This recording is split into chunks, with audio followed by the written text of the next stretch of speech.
Hi, my name is Gerhard Schwann and welcome to Selling Power TV. Today we have the pleasure of meeting with Ray Mackler, who's the CEO of SRG, that's the Sales Readiness Group. Welcome, Ray.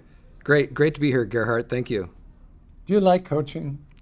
Well, it's something we're very passionate about, and I think all of us probably have an innate appreciation for coaching. It's something positive. We can all get behind it. Yeah.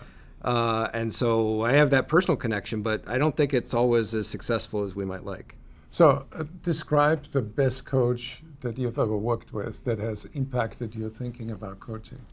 Yeah, I think we can all think back over whether it's in athletics or education or previous work situations where we've had great coaches.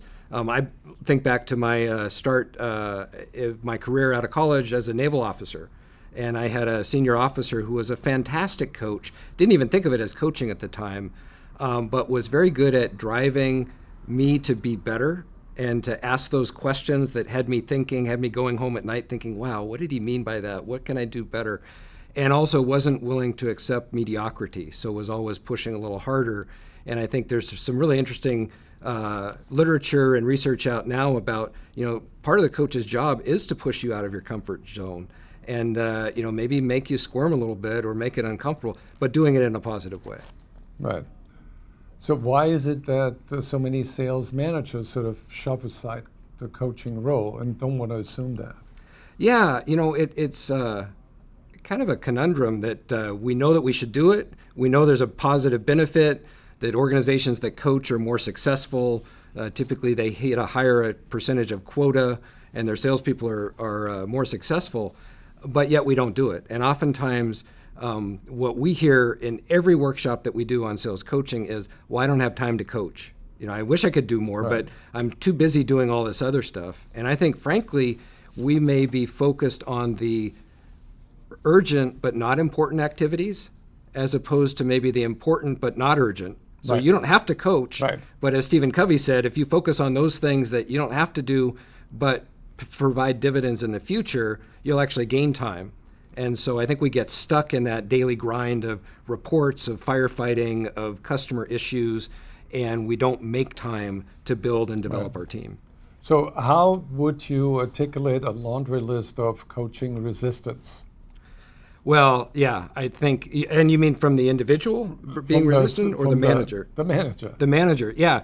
I don't have time. I don't know how to do it. There's no process. Nobody told me how much to do it. I think that's one that the senior leadership says, we want to coach more, but it stops there. And so there's no expectation. And I think actually senior leadership can help by maybe creating a stop doing list. So what are the things that the manager maybe doesn't have to do, or a meeting they don't have to go to, or a report that's really not being utilized, so that we can create time for the more strategic things that'll pay bigger dividends in the future. So you have developed sort of a map of coaching success factors. Can you walk us through that? Yeah, so I think it really starts again with motivation.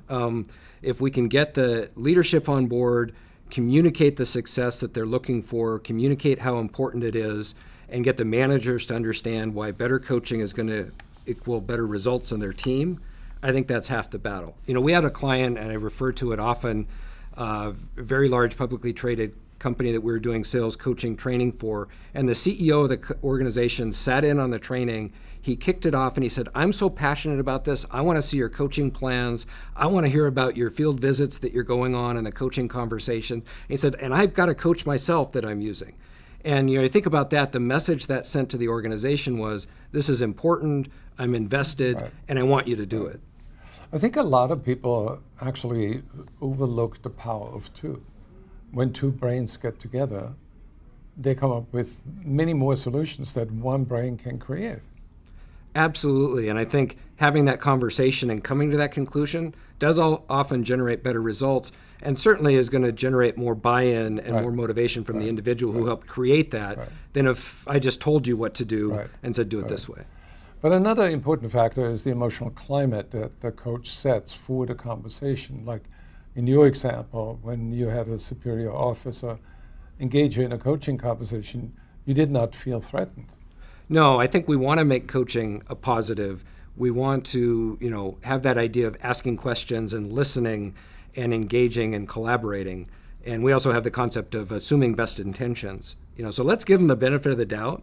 Let's have a conversation and see if we can come to a conclusion. They may prove us wrong, but at least let's start there. And if we can do that, it really changes the nature of that conversation in a positive way. Right. So describe a situation where you have helped a sales leader become a good coach who was originally sort of resisting. Yeah, I think one of the ones that we see a lot is when we're talking about field visits or sales calls. And we had a senior salesperson who said, if that person's screwing up, I'm going to jump in and fix it because we can't jeopardize that sale.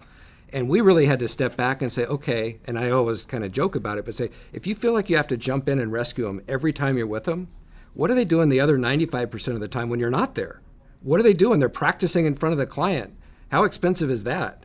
So we really got him to rethink the way that he was approaching coaching and saying, maybe it's okay to let that person struggle a little bit, make a note of it and have a conversation afterwards. But as long as they're not going to get you in legal jeopardy or completely blow the deal, it might be a better learning opportunity to let them struggle and have a coaching conversation afterwards.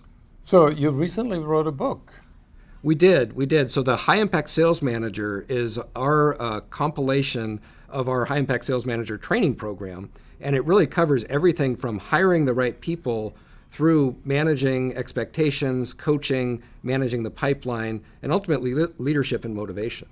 So I suggest you go to Amazon.com, look for the book, and also go to your website, which is? Absolutely. On salesreadinessgroup.com, we have our blog, our white papers, and links to the book there as well.